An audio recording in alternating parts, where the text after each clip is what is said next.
Olá, eu sou Alexandre Morales, diretor dos sindicatos bancários de Bauru e região e apresentador do Sem Tarifa, programa destinado a você, bancário. Hoje, para realizar esse programa, eu conto com a participação de Paulo Tonon, diretor da entidade, e o candidato a prefeito de Bauru, Jorge Moura, pelo PT. Jorge, muito boa tarde, é um prazer receber você aqui no sindicato. Fale com os nossos colegas aí, se apresente, por favor. Boa tarde, Alexandre, boa tarde, Tonon. Vou tirar a máscara que nós estamos no estúdio, viu, Alexandre? Ficar mais à vontade, ser melhor agora. Obrigado pelo convite. Primeiro, num espaço tão importante de organização dos trabalhadores e trabalhadoras, que são sindicatos e que a gente sabe o quanto vem sofrendo na mão desse desgoverno do Bolsonaro, já com o governo Temer, né? Retirada de muitos direitos, tentativa de acabar com a classe organizada. Então é um prazer estar nesse espaço que foi o nascimento do movimento organizado dos trabalhadores para a disputa institucional. Muito obrigado pelo convite. Alexandre, Jorge Moura, sou filho do Jorge, um carioca que veio para Bauru em 74. Minha mãe Solange, nascida ali na região da Vila Falcão. E nasci aqui na década de 80, estudei na EMEI ali da Igreja de Santa Terezinha. Me formei em Direito na IT, fui o primeiro da minha família a conseguir concluir o ensino superior. Iniciei minha vida de trabalho aos 16 anos, e sou filiado ao PT há mais ou menos uns 20 anos. Comecei minha militância política no movimento estudantil, utilizei inclusive algumas vezes o caminhão dos sindicatos bancários em manifestações que nós fizemos na IT, tanto na luta contra o aumento das mensalidades, como por melhorias na universidade. E desde então passei a me organizar no Partido dos Trabalhadores. Fui diretor da União Estadual dos Estudantes, da Federação Nacional dos Estudantes de Direito, e quando concluí a faculdade passei a militar exclusivamente não, mas muito forte na área de direitos humanos, da luta pela terra, formamos o Conselho Municipal de Direitos Humanos aqui na cidade, onde aprovamos o Plano Municipal de Direitos Humanos, quando o Roque era vereador na cidade de Bauru. Plano esse que até hoje não entrou em vigor aqui na cidade, em funcionamento de fato. E eu acho que isso é um pouquinho do que eu construí e construo da minha vida. Vivo da advocacia, advoco há mais de uma década, não tive ainda espaço na institucionalidade, vivo exclusivamente do meu trabalho. E foi um prazer receber o convite para disputar a prefeitura da cidade, com um projeto progressista, um projeto de esquerda ousado, para fazer um enfrentamento a essa política conservadora aqui na cidade de Bauru. Uma dúvida que o pessoal tem quando a gente está fazendo um ato, porque muita gente acha que todo sindicato é petista, né? E na realidade não é. E aí fazer essa distinção para a galera. Por que o sindicato dos bancários rompeu com a CUT? Tá legal começar do princípio, né? Esse sindicato aqui até 86 estava na mão de uma daquelas pessoas que faziam do sindicato a casa dela, né? O sindicato dos bancários tinha virado uma discoteca aqui em Bauru, né? Um clube. E não era mais um instrumento de luta, né? Em 86, um pessoal independente contou com a ajuda da CUT para transformar esse no primeiro sindicato dos bancários filiado à CUT do estado de São Paulo. Então a gente foi pioneiro aqui nesse sentido. E depois, como você bem lembrou, após o escândalo do mensalão, a gente optou por se desligar da Contraficute, porque a gente achou que ela não estava mais atendendo aos anseios de combate ao governo do Lula na ocasião, estava sendo mais uma corrente de transmissão do pensamento político dele, e seguir um caminho próprio, ajudando a fundar a CSP com lutas. Mas agora é muito importante a gente falar que mais do que as divergências que a gente tem estratégicas ou táticas, né, que é o termo que a gente costuma usar aqui, a gente tem um projeto maior, né? Porque a gente está entrevistando todo mundo que é candidato de esquerda aqui nesse momento, aqui no sindicato, para o programa Sem Tarifa. Justamente para dar tempo para o pessoal fazer a explanação da candidatura, porque normalmente as mídias tradicionais não dão esse espaço, né? Então ficam limitadas sempre aquelas mesmas perguntas, aquele mesmo provocativo algumas vezes, algumas questões. Então o que a gente quer é que o Jorge venha aqui e fale tudo que ele pensa de Bauru, fale contra o governo Bolsonaro, né? Que é um ponto de convergência nosso hoje aí, né? Além de tantas outras coisas. Então, nesse momento, a gente está junto aí em busca de bem maior, tanto para Bauru quanto para o Brasil aí. Legal, autônomo. Jorge, você chegou se apresentando, se definindo como candidato de esquerda, falando com muito orgulho do PT. O PT que é o maior partido da América Latina, né? O PT ficou 14 anos no governo federal, teve acertos e erros. Para você, Jorge, candidato, quais foram os maiores acertos e os maiores erros do governo PT? Alexandre, nós vivemos, e aí como advogado é bom para poder fazer essa leitura, né? Nós vivemos num país onde a forma de se organizar na institucionalidade é a democracia representativa através da tripartição de poderes, que aí nós temos o legislativo, o executivo e o judiciário. E eu acredito, para começar com o que eu posso dizer de maior contradição do governo Lula e que eu avalio que poderia ter tido um caminho diferente, né, pensando já no início do governo. A forma que nós deveríamos ter imprimido para fazer uma disputa política da sociedade e de uma nova construção deveria ser com uma maior participação popular e com menos diálogo com esse dito centrão que hoje, por exemplo, acaba se ligando ao Bolsonaro e se ligou historicamente a toda a classe política a nível nacional. Quando nós buscamos o diálogo para dentro do Congresso, dentro da institucionalidade, dentro dessas regras do jogo, que é esse sistema tripartite, acaba que você joga o mesmo jogo, né? E não era aceito e não era permitido que o PT jogasse o mesmo jogo. Eu acho que o preço mais caro que o PT paga é esse, é de ter jogado a mesma regra do jogo. As pessoas imaginavam, esperavam que nós invertêssemos essa disputa e essa forma de organizar.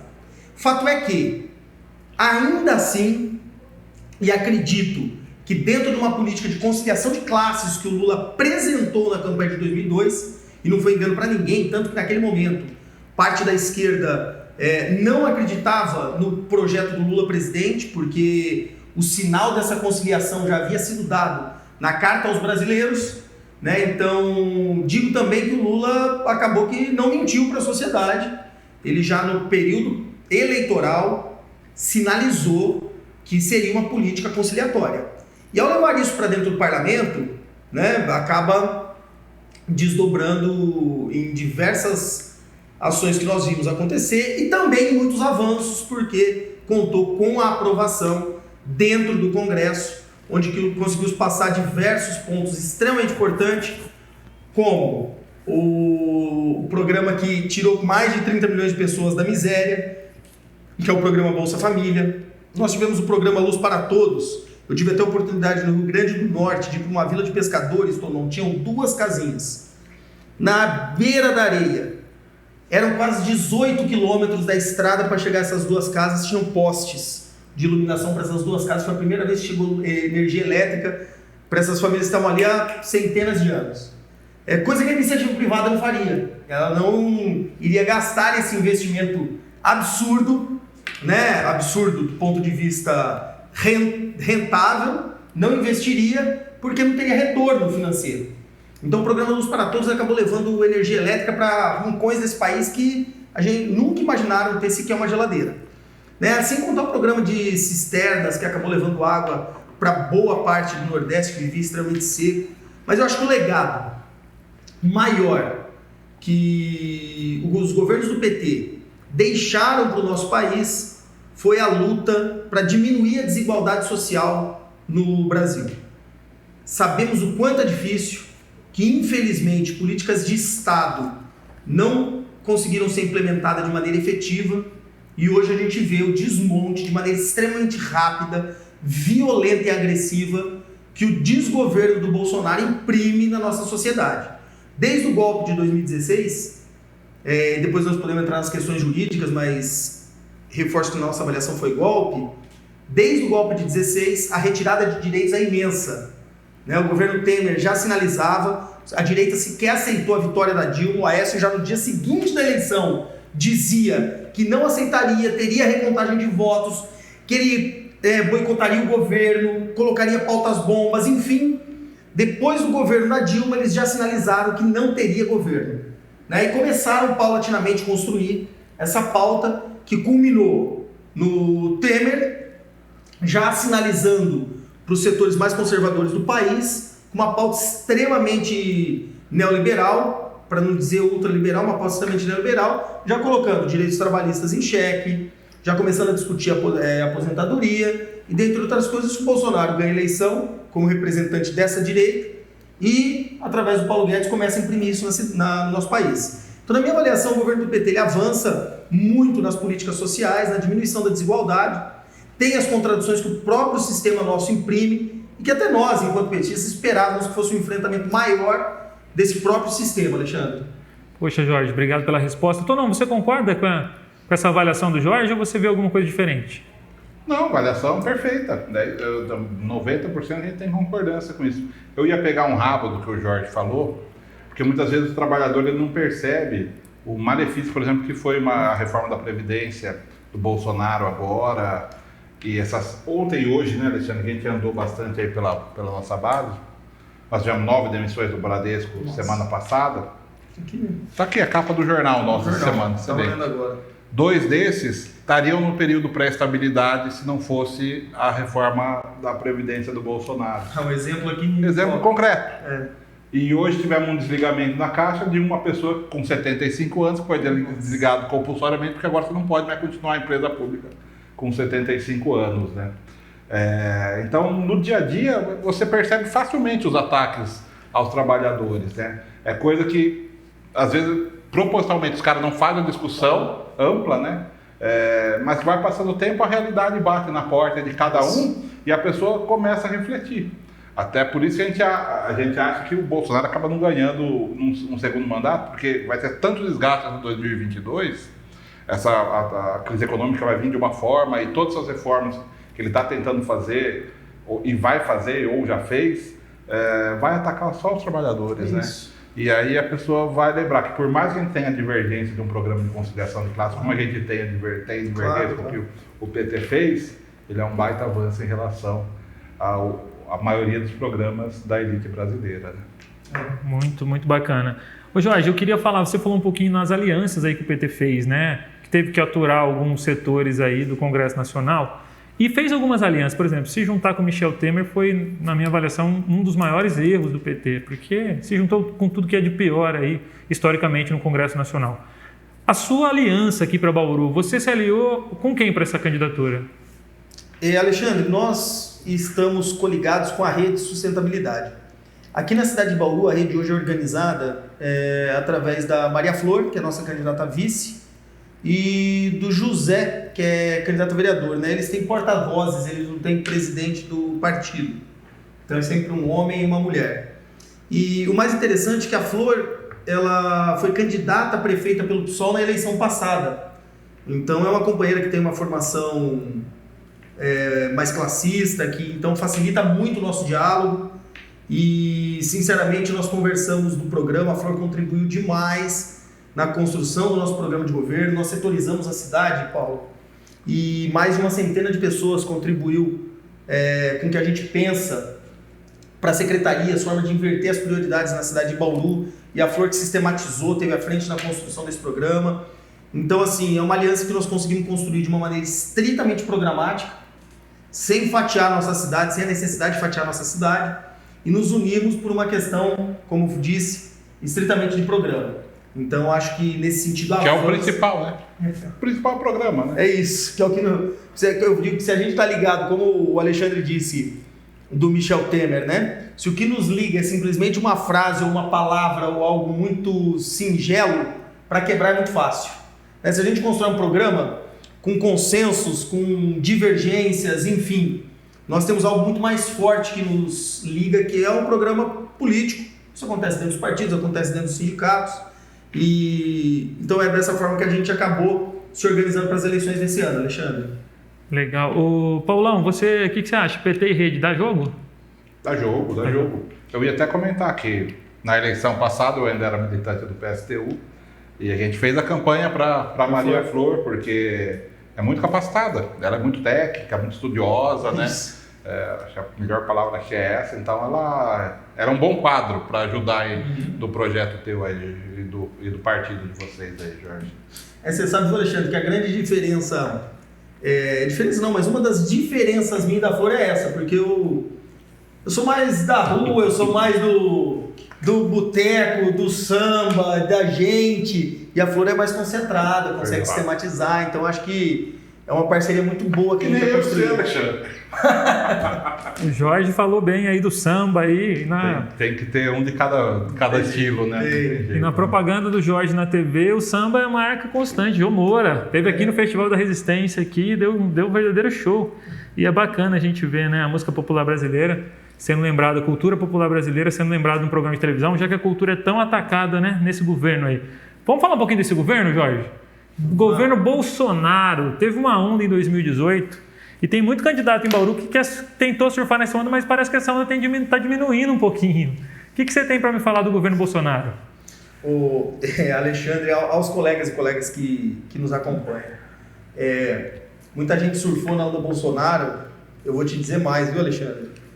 Na minha avaliação, exceto a Renata, todos os candidatos que estão disputando a prefeitura de Bauru, sem exceção, apoiaram de alguma maneira o governo Bolsonaro e as eleições de 2018, com o crescimento que nós tivemos, né, dessa política completamente de ódio agressivo e discriminatória capitaneada pelo Bolsonaro.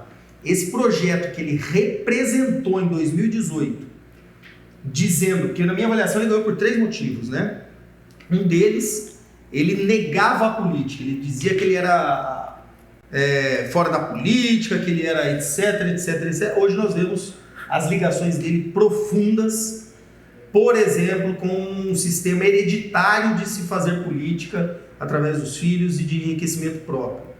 O outro debate foi sobre a política neoliberal através do Paulo Guedes. Então nós tivemos um debate econômico de crítica a uma política de Estado mais fortalecida, o outro de negação da política e o terceiro através desse discurso de ódio. Então ele conseguiu, aliás, discurso de ódio contra o PT. Então ele conseguiu, desse ódio contra o PT, dessa política conservadora e negando a política, passar uma imagem para as pessoas de que ele era uma alternativa diferente para construir alguma coisa que na realidade não é. E hoje muitas pessoas tentam se afastar do Bolsonaro até por vergonha de ter votado e acreditado naquele projeto. Mas outros tantos são ainda orgulhosos, viu, Tonon?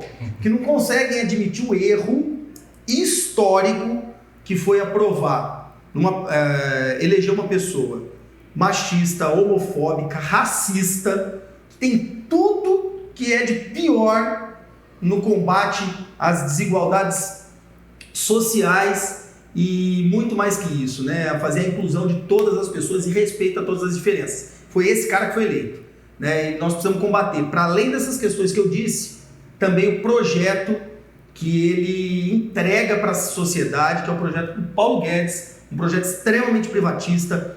Ontem nós tivemos aí um aceno de início de privatização das unidades básicas de saúde, que ele soltou esse balão de ensaio e rapidamente ele foi combatido nas redes sociais, pela mídia, e ele recolheu a unha, mas era uma tentativa que vai voltar. Ele vai voltar a falar da privatização da saúde pública no Brasil, saúde essa através do SUS, com todos os problemas na porta de entrada, etc e tal, que é o que garantiu que nós não tivéssemos aí ultrapassado mais de 500 mil, 600 mil mortes no nosso país. E aí, falando em governo do PT, Alexandre, que você disse, em Bauru, por exemplo, foram nós tivemos aqui 2 UPAs e o programa do SAMU, que se não fosse isso, nós teríamos muito mais dificuldade também no combate ao Covid aqui na cidade. Então, isso tudo está sendo desmontado por esse desgoverno, que eu acho que é fundamental, com as nossas divergências, saber o momento histórico que a gente vive, Tonon. Que é um momento que a gente precisa, óbvio, continuar sabendo que nós temos divergências táticas, mas que nós temos um desafio muito maior, que é retomar o país, né, da mão dessas pessoas que fazem política supremacista, fazem política completamente dissociada da realidade brasileira. Eu só queria completar, Alexandre, justamente em cima do que ele falou.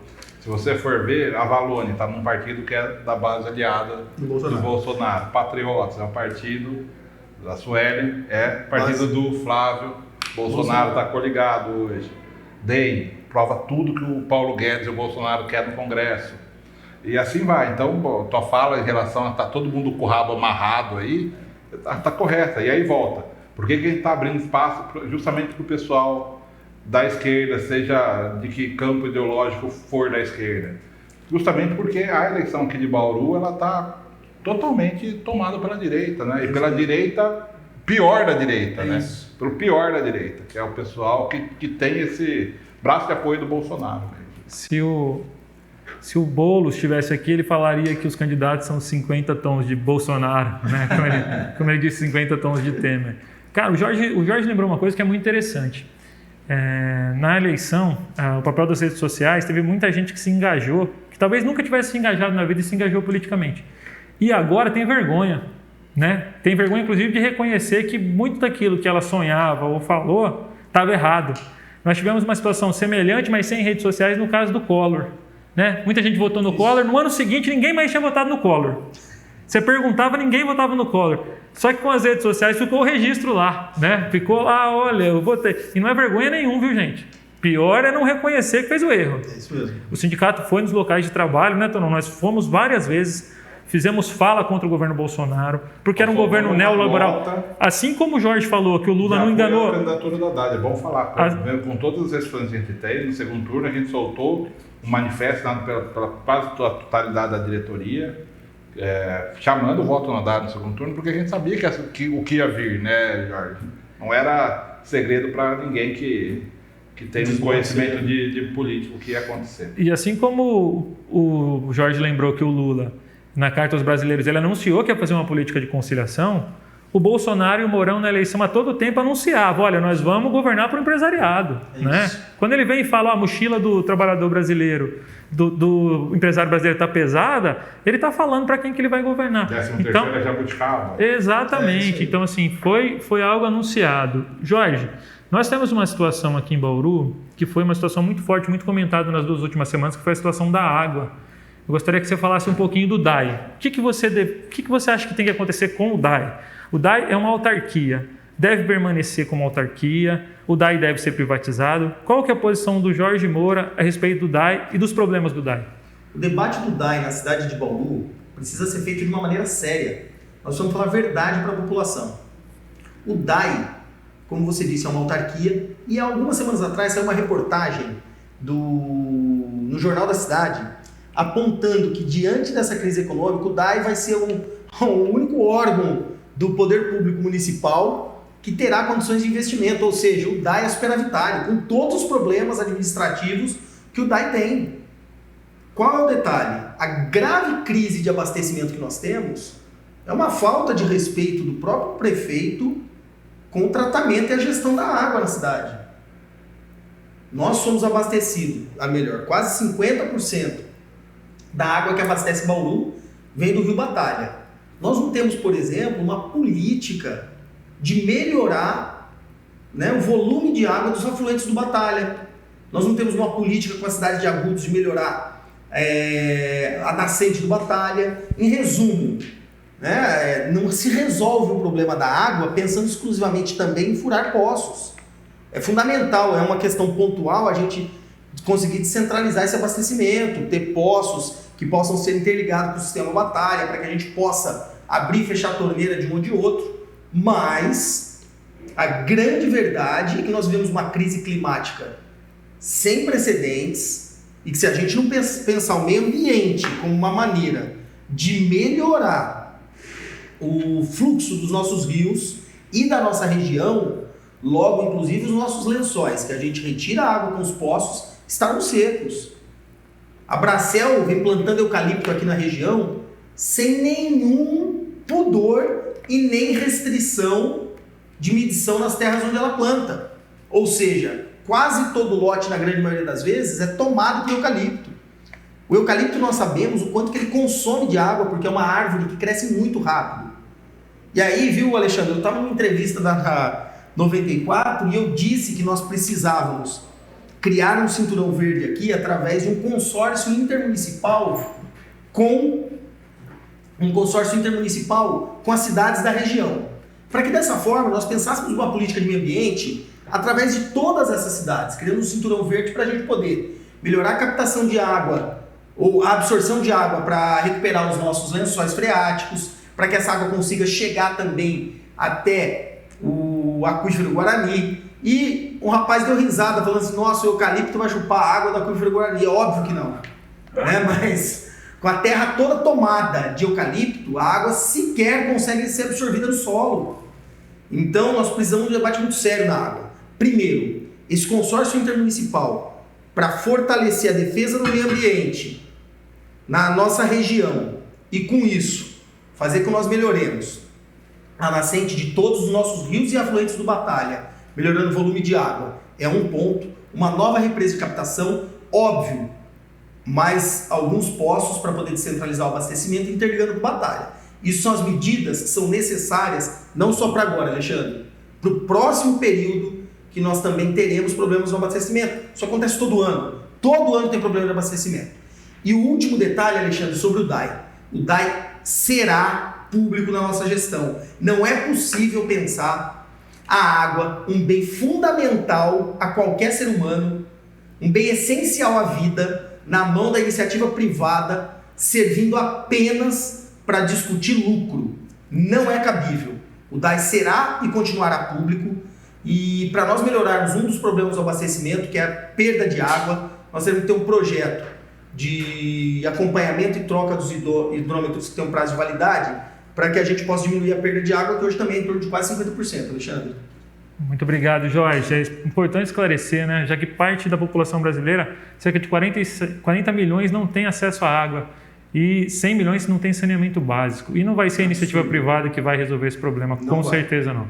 Explica um pouquinho pra gente, como é que é o programa de governo do Jorge, de maneira bem sucinta. Falando dos projetos, Alexandre, nós construímos em 3 eixos, basicamente, o nosso programa de governo.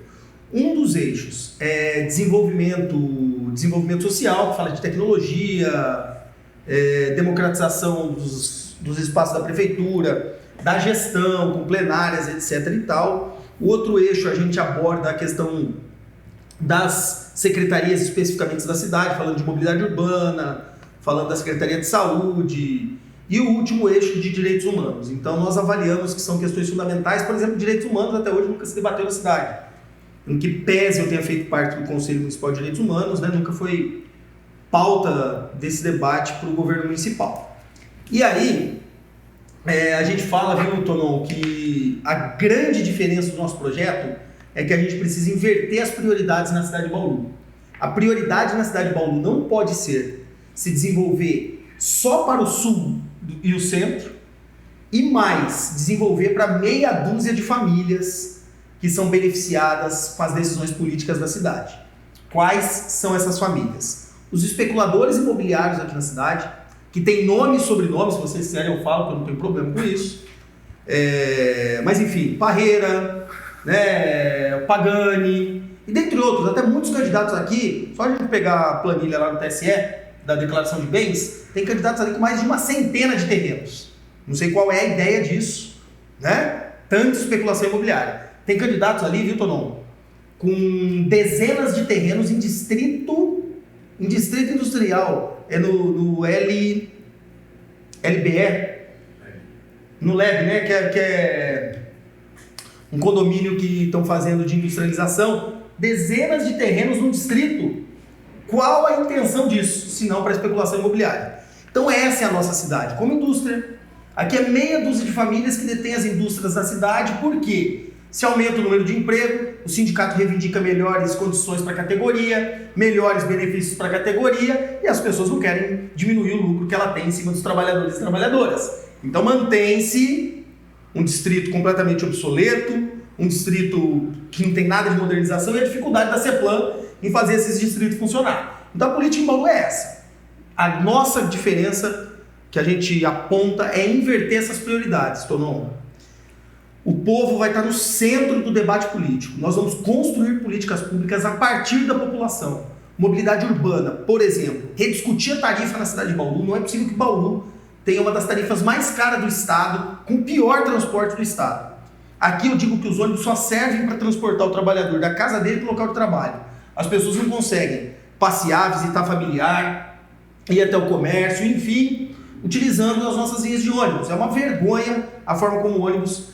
Então, ou seja, quando nós invertemos a prioridade, nós vamos rediscutir as linhas de ônibus e o transporte coletivo a partir do povo. Qual é a necessidade do povo para a gente pensar uma nova forma de transporte coletivo na cidade? E assim será em tudo, Tonon. Será num projeto que a gente tem de intersetorialização das secretarias, que são elas trabalharem de maneiras em conjunto e todas com eixo de desenvolvimento, porque no próximo período será muito difícil financeiramente. As famílias mais pobres perderam mais de 30% da renda, então a prefeitura vai ter que ser muito criativa em, por exemplo, utilizar as costureiras que a SEBS dá curso através de um incubador e de cooperativas para produzir os uniformes escolares das nossas crianças. Então, ou seja, o dinheiro da educação não sairia da cidade, ao invés de ir para grandes confecções, compraria dessas mulheres organizadas, desses homens organizados, produzindo uniforme para a nossa própria molecada e para a nossa meninada daqui. E assim nós vamos para a Sagra, com relação à alimentação dos hospitais, do próprio DAI, que fornece alimento. São quase 7 mil refeições por mês, salvo engano. E para a educação, começar a comprar dos nossos pequenos agricultores, fomentar o comércio local, fazer girar essa roda da economia. E aí, como o Alexandre disse, né, nós temos um projeto de renda mínima. Esse projeto começou a ser pensado pelo Eduardo Suplicy, não é nada novo. Né? Em países com menos desigualdade social, esses projetos de renda mínima não são tão estranhos, mas iniciaremos a construção de um projeto de renda mínima de cidadania aqui na cidade de Bauru, obviamente, primeiro para os mais vulneráveis nessa cadeia da cidade, e construiremos um banco municipal, que esse projeto de renda mínima vai ser através de uma moeda local, Tonon, e essa moeda organizada por esse banco vai circular na cidade. Os comércios, pequenos produtores de serviço, oficina, mercado, quitanda, boteco, enfim, padaria, estarão cadastrados na prefeitura para receber essa moeda, a pessoa pagará com cartão, ou seja, a ideia é que a gente fomente o comércio local para aumentar tanto a produção quanto a venda, como melhorar as condições de alimentação dessa população. Isso já é um projeto que funciona, nós temos em mais de 117 cidades do país com um projeto de banco municipal e que mudou a realidade econômica dessas regiões. Bauru tem muito pouca condição de investimento. Essa é uma das formas que a gente consegue sair dessa estagnação, né, que é fortalecer nossa economia interna para fazer o dinheiro girar aqui e melhorar, inclusive, a nossa capacidade de investimento em infraestrutura que é muito necessária na cidade de Bauru. Jorge, você faz parte do partido mais amado e mais odiado do Brasil, né? Você, como advogado, deve ter visto muita coisa errada numa operação que ficou conhecida no Brasil inteiro, chamada Lava Jato, né? Que foi capaz realmente de minar o Partido dos Trabalhadores. O que você acha, Jorge, da Lava Jato? O que ela teve de bom e de ruim no Brasil? Se é que você consegue fazer essa avaliação de maneira isenta, né? Que o seu partido foi um dos mais atingidos realmente pela Lava Jato. O Alexandre, eu faço esse debate de maneira bastante tranquila, até porque eu advogo e cuido de processo. Então, quando a gente vê os processos, não vou dizer de todas as operações Lava Jato, né, que tiveram, porque foram muitas, mas quando nós analisamos especificamente os processos contra o presidente Lula, quem é da área do direito consegue notar a aberração que foram aqueles processos. Mas falando da Lava Jato, eu acho que toda iniciativa, né, de controle das políticas, né, das políticas públicas, né, de controle, acompanhamento, fiscalização, elas são importantíssimas. Né? Nós não podemos ser um país de coronéis onde as pessoas são intocáveis. Né? Não defendo isso, muito pelo contrário. Eu avalio que o sistema de freios e contrapesos que nós temos no país, onde o Ministério Público tem que atuar como fiscal da lei, eu acho fundamental, ele tem que funcionar. Eu não tenho dúvida que isso é um avanço de qualquer Estado fortalecido, de qualquer Estado democrático. O que não pode servir é esse sistema de freios e contrapesos para poder fazer a disputa do jogo político. Porque aí, se o Moro quer, um exemplo, fazer parte da disputa política, larga a toga e vai disputar as eleições. Aí consegue sentar de igual para igual, aí ele não tem poder de polícia, ele não é um magistrado na condição de isento para poder fazer a disputa real. Bem como os procuradores da Lava Jato. Eu avalio, então vou dar um exemplo aqui claro, Alexandre, para ver se eu consigo me fazer entender. Eu tenho um processo de um senhor de quase 90 anos que nós ganhamos em primeira instância, ganhamos em segunda instância, houve recurso, foi para o STJ.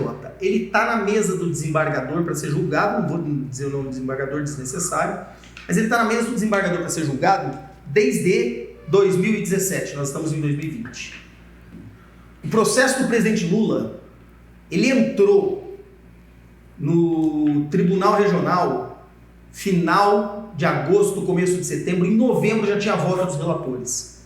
Então, ou seja, aqui eu acho que eu resumo o que eu estou lhe dizendo, que o processo contra o Lula foi uma aberração jurídica. E agora, quando chega na terceira instância, que nós não estamos em período eleitoral, não precisa ter mais pressa para julgar todas as demandas que estão sendo colocadas pelos advogados. Os advogados não conseguiram trabalhar no processo do Lula. Foram tolhidos a todos os momentos. E o Moro agora aparece, se inscreve na OAB para ser advogado. Né? Eu não quero que ele pegue um juiz como ele atuando no processo. Porque aí ele vai entender o que é um advogado tentar trabalhar e não conseguir, porque o juiz abusa da autoridade que tem, impondo ao advogado e à parte a sua condição, a sua opinião, o que não deve acontecer no judiciário. Agora, como eu disse, eu avalio que todo esse processo é sempre positivo e com relação à Lava Jato, eu acredito que ela desvendou um esquema de corrupção dentro principalmente das grandes empreiteiras, que foi uma tônica no país ao longo de muito tempo. O grande problema é que isso transitou por décadas, por todos que passaram dentro desses espaços. Então isso é importante. Só que a forma como a Lava Jato combateu quebrou toda a indústria nacional.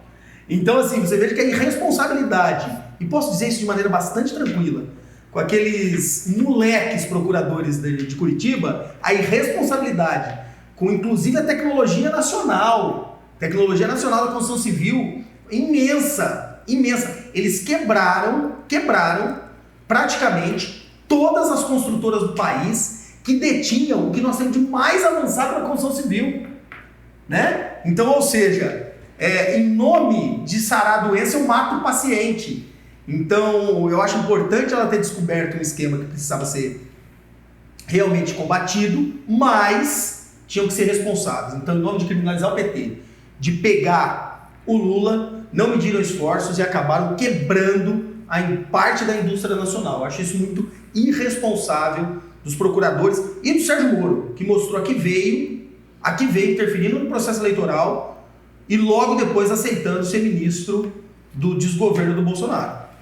Alexandre, só queria fazer um complemento, porque nós aqui no Sindicato Bancário de Bauru, nós ficamos com uma oposição do governo Lula logo desde cara, por conta que ele já chegou fazendo a reforma da Previdência, e assim foi uma série de medidas, vendeu parte de terceirizadas do Banco do Brasil, Caixa Federal. Então nós acabamos sendo oposição ao governo Lula e Dilma durante 14 anos aí do mandato do PT. Mas quando a gente começou a denunciar tudo que a Lava Jato fez, que aqui a gente fez isso, né? Logo, a parte da nossa base falava, mas como assim? Vocês ficaram 14 anos falando mal dos caras e tal.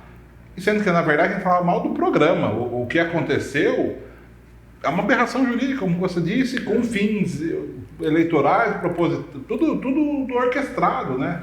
E felizmente o Glenn mostrou tudo isso pra gente, com provas, né?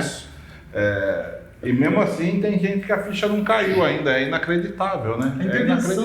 A intervenção do Estado americano aqui, através desses procuradores, soberania nacional, perfeito. Não existe mais, né? A gente é a síndrome do vira-lata, né? A gente acaba sendo, né, completamente subjugado. Quantas casas nós voltamos nesse jogo, né? Nossa, é muito triste, desesperador. Né, cara? Desesperador. Jorge, nós estamos na maior pandemia, acho que é o maior desafio, né, da saúde pública, acho que da história do Brasil.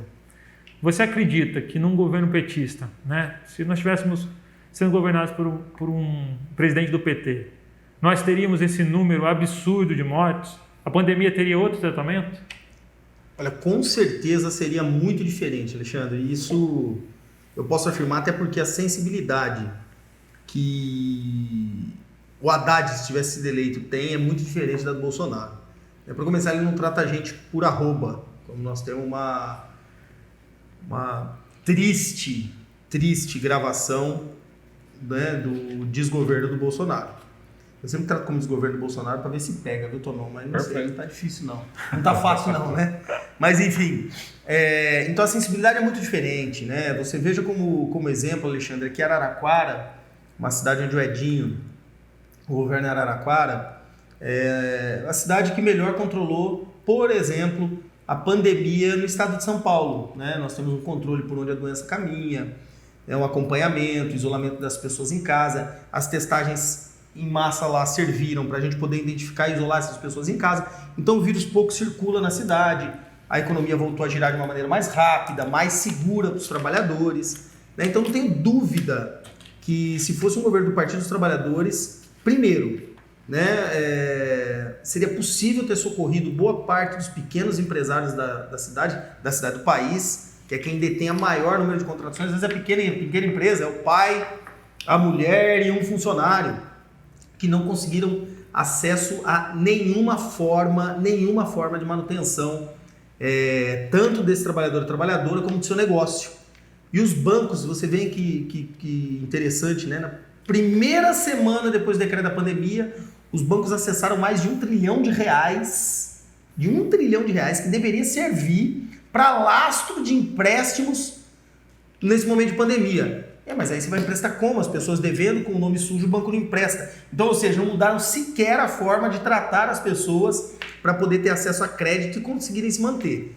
Em resumo, o que nós vimos, né? O Bolsonaro, ele ignora a ciência. Você brincou aqui, Alexandre, que tempos da gente ter que explicar o óbvio. É basicamente isso, ele ignora, ele nega, não é nem que ignora, ele nega a ciência. Então nós temos um governo negacionista que hoje está discutindo a nacionalidade da vacina e não a sua capacidade de imunização. Então você veja que assim, falado que o trabalho escravo não pode existir, né? Tem que defender isso. Então é o momento que a gente vive. Então não tenho dúvida que um governo do PT seria muito diferente. O Bolsonaro, ele brincou, né? Ele deixou a mãe natureza controlar a doença e nós batemos aí hoje em torno de 270 mil mortes. E tem estudos de uma professora lá da Unicamp, se eu não me engano, que ela estava dizendo que nós poderíamos ter tido em torno de 10 a 20% desse número de mortes se tivéssemos feito barreiras sanitárias, se as testagens e utilizando os programas de saúde da família servissem para isolar essas pessoas, a gente teria conseguido controlar melhor a doença e dar um tempo maior como agora, que já está, entre aspas, estabilizado, a gente já está sabendo lidar com ela, né? Nós teríamos conseguido lidar com a doença e teríamos algo em torno de 10 a 20% do número de mortes que nós tivemos com essa política, né, com essa necropolítica do governo Bolsonaro. Então, acho que há esperança, Tonon. Não só com relação ao Bolsonaro, porque eu acho que é passageiro, há esperança. Alexandre, eu quero falar duas coisas no que o Jorge falou. Primeiro, em relação à testagem, aqui o Sindicato Bancário de Bauru, até por isso que eu tirei a máscara, hoje está tendo testagem aqui na sede do sindicato, tudo custeado pela entidade, justamente porque o bancário ele foi considerado serviço essencial durante a pandemia e não teve respaldo, né? A gente até teve reunião com o Gazeta, a gente sabe toda a dificuldade para acessá-lo, né? Mas ele, no decreto do banco, ele conseguiu manter algumas coisas que a gente pediu, mas ele não faz serviço complementar, e aí volta de novo a importância de ter um serviço completo na prefeitura, porque a gente faz o teste aqui, dá positivo, e aí não se cerca o resto das pessoas que moram. Acabamos de ter o caso de uma faxineira do banco aqui, que depende do transporte coletivo, provavelmente pegou no transporte coletivo, aí já entra a discussão da qualidade do transporte que a gente tem. Aí agora, o correto seria o quê? A prefeitura que a gente avisa hoje que aconteceu isso, já ia atrás todo o parente, porque ela já estava contando aqui pra gente que ela mora com o filho, com o marido, mas a nora já cerca ali. E então o nosso trabalho aqui fica sendo parcial, porque falta a prefeitura fazer o restante, né? Por isso que às vezes, de novo, essa é a importância de ter gente que entende o chão de fábrica, né? A importância de algumas medidas. E falando da questão do 1 trilhão que o Jorge bem lembrou aqui, nós estamos usando essa tese jurídica do empréstimo e somado ao compromisso verbal dos bancos de não demitir, para fazer a reintegração dos 29 demitidos que a gente teve agora. Ah, muito bom. E a discussão é essa mesmo, porque o banco lançou isso no balancete dele, ele cita toda a discussão da pandemia, e aí duas coisas. Primeiro, que se o Bolsonaro fosse sério, quem sabe que não é, mas se fosse sério, dava esse dinheiro pronto, mas dava contrapartida, não demite, claro. Não faz não sei o quê, claro. É obrigado a repassar isso, né? E não é, a ideia é só servir, dar dinheiro para banqueiro, né? É isso mesmo. Então eu queria fazer essa ressalva, então nós estamos usando essa informação, que assim, que é farra dos banqueiros aqui, mas tentando usar ela para reverter essas demissões indevidas aí, que já chegaram a mais de 4 mil em todo o país. Tonão, aproveitando o que você falou, o Gazeta mandou bem na pandemia ou deixou a desejar? Localmente, ele é muito inseguro, né? Falar o português claro. Como eu falei, para nós ele manteve o canal aberto o tempo todo, cumpriu algumas coisas que ele combinou com a gente, não cumpriu outras. Por exemplo, ele combinou de fazer uma testagem, por a gente ser uma categoria essencial, está testando no volume máximo aqui, não fez isso, a gente teve que comprar os testes, mas ele continua mantendo um serviço limitado, que é importante nesse momento de pandemia, de acesso ao banco. A gente sabe que as pessoas precisam, mas não adianta entrar 100 pessoas dentro de uma caixa federal ao mesmo tempo, então ele cumpriu parcialmente com a gente um bom serviço. Agora, a maior prova que tem falha morrendo 2, 3 por dia aqui em Bauru, está tudo aberto novamente, né? Então, ele reza a cartilha do Dória, tudo que o Dória faz, ele aplica aqui, nada muito diferente. E a conta vem, né? Bauru desse tamanho, está chegando 250 mortes aí. Agora, é muita gente para Bauru, para uma cidade do tamanho de Bauru. Jorge, nós temos aí um projeto autoritário do governo federal, nós temos um projeto elitista do governo estadual e nós temos aí a sua candidatura se propondo a ser um governo popular. Como é que vai dialogar com esse povo aí?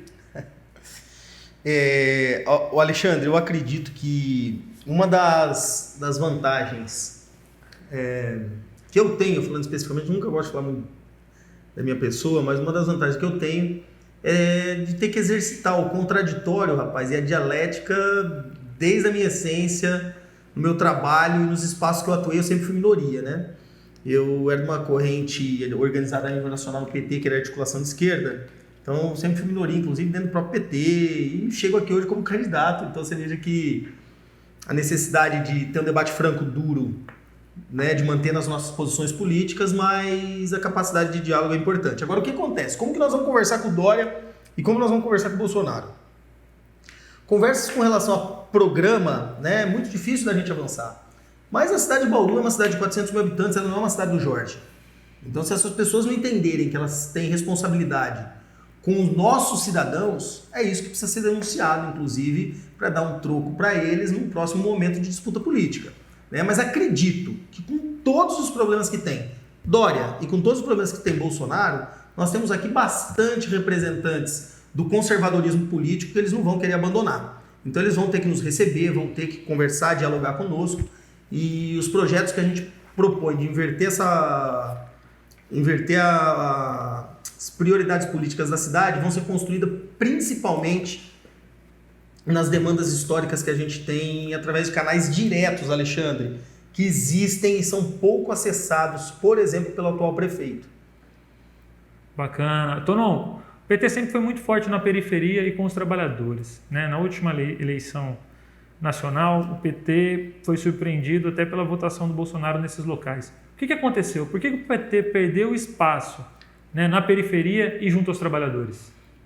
Eu acho que o PT deixou de fazer serviço de base em um determinado momento depois que ele chegou no poder, né? Eu acho que essa foi uma das grandes falhas do PT. Ele deixou campo para a gente, como as igrejas, fazerem o serviço de acolhimento da periferia, e com isso foi reproduzido o discurso da direita. Para mim, essa é a grande falha do PT. Junto com a discussão de transformar as pessoas em consumidores e não cidadãos, que eu acho que isso também foi uma falha enorme, né? Não se preocupou com a formação, e aí o resultado, aí quando durou o boom econômico, todo mundo o Lula estava com 80 e tantos %, como você falou, de aprovação. Então, algumas falhas que dá tempo de corrigir. Nunca é tarde para fazer o certo, tem esse ditado que a gente usa sempre aqui dos sindicatos bancários de Bauru, e a gente espera que essa correção seja feita o quanto antes. Para você, Jorge, o que você acha dessa resposta do Paulão? Por que perdeu tanto espaço no local que o PT dominava, né? Na periferia, entre os populares, entre os trabalhadores? O que aconteceu? Alexandre, nós levantamos números, por exemplo, da última eleição aqui na cidade de Bauru. Né? E ainda na periferia é onde nós temos, não vou nem dizer esquerda, direita, viu, Tonon? Mas é onde nós temos o maior número de votos progressistas. Então, mesmo os projetos de esquerda sofrendo os ataques que sofreram, e aí tem as responsabilidades que são do partido, as responsabilidades exclusivas de alguns dirigentes e a responsabilidade também dos movimentos organizados. Mesmo assim, ainda na periferia é onde o campo progressista consegue ter mais voto. Qual é o detalhe? Eu avalio que a eleição do governo Lula em 2003, ela abre um período bastante particular para toda a esquerda nacional. Havia-se uma expectativa muito grande em torno da candidatura do Lula, o movimento sindical no país todo, a expectativa do que representa o Lula, inclusive, que é um companheiro inegavelmente uma liderança natural, que organizou os trabalhadores a construir o maior partido de massas que nós temos para a disputa eleitoral. Então, essa expectativa toda, ela acabou fazendo com que boa parte do movimento organizado, do movimento social organizado, seja sindical, do movimento campesino, do movimento estudantil, que eles não conseguissem fazer o enfrentamento necessário com o próprio governo, até para poder tensionar com a direita. Então, quando o movimento organizado ele começa a se afastar de fazer essa disputa política com o governo, por acreditar que podia prejudicar o governo Lula, o que eu acredito que seria o contrário, eu acredito que a gente ajudaria o Lula se a gente ocupasse as ruas tensionando com a direita. Quando faz isso, a gente começa a desmobilizar boa parte da nossa base social, E aí o partido tem sua responsabilidade, inclusive, porque passa a priorizar a disputa institucional em detrimento da organização, da classe trabalhadora, que sempre foi a força motriz do PT, e isso tem reflexos, E aí você pega no médio e longo prazo, a gente nota, como você disse, a igreja fazendo o acolhimento, não digo a igreja, mas os templos fazendo... Melhor definição. Os templos fazendo o acolhimento dessas demandas sociais nos bairros, onde antes quem fazia era a associação de moradores, quem fazia eram os dirigentes sindicais que moravam no Gasparini, no Raz, enfim, que se organizavam e faziam essas demandas. Então, eu acredito que nós teremos que ter um próximo período de muita organização, de avaliação, inclusive do nosso papel enquanto construção de uma nova alternativa para esse próximo período, Alexandre. Você acredita que o partido aprendeu com os erros, Jorge? Eu acredito que essa reavaliação ela tem que ser feita com frequência, Não é só pontualmente com erro aqui ou outro acolá. Acho que nós avançamos muito na disputa nacional, conseguimos mostrar que é possível ter um projeto diferente de tudo que nós já tivemos no país, e também acredito que nós, hoje, muitos dos dirigentes conseguem olhar e falar, opa, não podemos perder a mão com relação a algumas questões como aconteceu. Óbvio que isso não é uma virada de chave ou de interruptor, onde a gente liga e desliga e estão resolvidos os problemas. Mas o partido já passa por uma nova organização, Tivemos eleições, por exemplo, no processo de eleições diretas do PT o ano passado.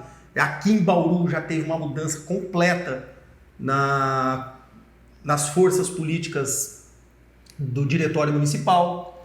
Então já tem uma nova composição. Isso está acontecendo a nível nacional. Então nós estamos vendo o partido passar por uma nova organização que, óbvio, não vai ser um estalo de dedo, mas já vai começar a refletir. Eu acho que nessas eleições vamos ter algumas sinalizações positivas, mas vai refletir para uma organização uma maior organização popular no próximo período. Eu acredito que é muito possível.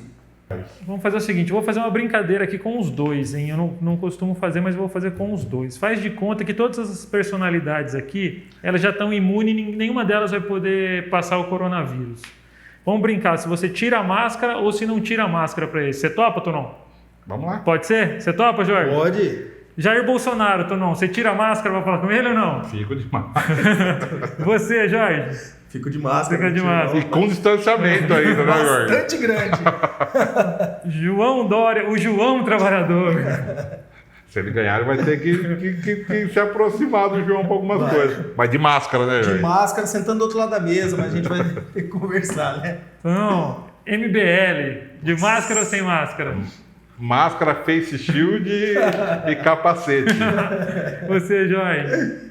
Eu também fico de máscara. Fica de não tem máscara. jeito, não tem jeito. Tonão, Luiz Erondina. É outro nível, né? Outro papo. Essa aí a gente tira a máscara e só não dá um abraço que não pode, né? Não, mas eles já Já têm- estão já- imunizando. Já tá até tranquilo. abraço. Ah, Então. dá pra tirar a Tá máscara, bom. dá pra dar um abraço. Jorge também, né, Com Jorge? certeza. Agora vai começar a polêmica. Sérgio Moro. E aí, Tonão? Mas não tem polêmica. Não tem polêmica. Não tem polêmica. Tem polêmica, não. Tonão. Tem É polêmica. tranquilo. De Com máscara e máscara. longe. Com né? máscara. Com máscara Com e máscara. longe, né? Presidente Lula, ex-presidente Lula. Sem máscara. Sem Sem máscara. máscara, sem máscara. Donald Trump, Com máscara. Pelo com menos máscara. umas 2, 3, com né? máscara. Umas 2, 3 máscaras. Eu ia falar do Lula, eu ia falar. O Lula, além de ser máscara, o Lula tem muito a nos ensinar. Com Muito. todas as restrições que a gente faz. Ele fala que constantemente tem muito a ensinar ainda. Isso aí. Pepe Mujica, Tonão. Opa, sem máscara, pô. Né? Não precisa nem tem perguntar, polêmica, né? Não Uma precisa nem pena, né, perguntar. que ele anunciou agora que vai descansar, vai parar um pouco. Cara, mas eu achei muito legal essa atitude dele de Também. deixar o bastão para os mais jovens, assim, né? Ele é um cara com uma trajetória incrível, fez um Incrível, trabalho incrível. tem uma biografia que é Fantástico. absurda. Até uma dica, hein? Quem não assistiu o filme do Mujica, É, assisti. estava na Netflix, eu não sei se ainda tá, porque a Netflix Muito às vezes bom. retira. Muito É muito bom, uma história realmente... Aquilo é superação, né? Aquilo não é aquela historinha da meritocracia que o cara herdou do pai e depois vem vender ilusão na internet, não. Não, aquilo é história de superação realmente. Que bom que ele tem toda essa empatia, esse altruísmo aí. Jorge, estamos acabando, encerrando. Eu vou pedir para você agora vender o seu peixe de forma definitiva. Por que a galera de Bauru tem que votar Jorge Moura 13? Olhando para aquela câmera lá. Bom, primeiro, Alexandre e Tonon, obrigado pelo convite. Né, os sindicatos bancários sempre na construção de muita luta e de espaços de debate, o que é fundamental no momento que nós estamos vivendo. Eu penso que nós temos que inverter as prioridades aqui da cidade de Bauru. Foi um pouquinho que eu disse, e não dá mais para a nossa cidade ser construída para meia dúzia. Eu não sou político profissional, mas sou político, não nego a política. A minha essência é política. E avalio que nós não precisamos mais desses aí, viu, Tonon? Que eles assim, ó, já foi secretário, vira vereador, já foi vereador, vira vice-prefeito, vira prefeito, mas é a mesma gente, que representa as mesmas pessoas. Nós precisamos de alguém que consiga ter diálogo e respeito com a classe trabalhadora, e eu acredito que o nosso projeto tem muito a contribuir para a gente construir uma cidade mais acessível, mais inclusiva, viva, e que a gente melhore a vida das pessoas. Por isso eu peço para quem está nos acompanhando aqui, primeiro, vá até as nossas redes sociais, já tem o nosso programa completo, Jorge Moura Bauru, e se eu conseguir minimamente trazer alguma reflexão para quem está nos ouvindo, né, eu espero poder contar com o seu apoio, com o seu voto, e além disso, ajuda, que recebi algumas informações que nós estamos crescendo, viu, Tonon? E pode ser que nós consigamos dar trabalho aí. E algumas coisas vão acontecer também nas 2 últimas semanas. Nosso recurso está para ser julgado no TRE. Nós podemos ter uma reviravolta no cenário de Bauru. Preciso do seu voto, do seu apoio para a gente construir um governo do povo, um governo para o povo. Eu acho fundamental um projeto progressista na cidade. Mais uma vez, obrigado ao Sindicato dos Bancários, em nome do Tonon e do Alexandre, cumprimentar toda a diretoria. Jorge, foi um bem-vindo. prazer receber você. Gostei muito da entrevista, fiquei muito satisfeito. E agora chegou o momento do Tonon, dá aquele recadinho, Tonon. Dá aquele recadinho para nossa audiência aí, para o pessoal. O que o pessoal tem que fazer com esse vídeo aqui que nós vamos... Compartilhar, se inscrever no nosso canal e curtir o vídeo, galera. É isso mesmo. É muito importante curtir o vídeo porque ele vai colocando aí no YouTube, ele vai sensibilizando e vai mostrando ali lá em cima. E nós precisamos ficar cada vez mais em cima para combater todo esse projeto da extrema-direita e fazer um projeto progressista. Tonon, se despede do pessoal aí, dá um tchau para a galera. E quem que é o próximo convidado? O próximo convidado é o Wagner, do TCO. O Wagner Crusco. Eu não conheço ele pessoalmente, vamos conhecer ele provavelmente na terça-feira, será bem-vindo aí, fazendo também um bom debate com a gente. Muito obrigado pela participação. Imagina, gente. Obrigado a vocês. Valeu. Valeu, gente. Abraço, Forte abraço. falou! Abraço.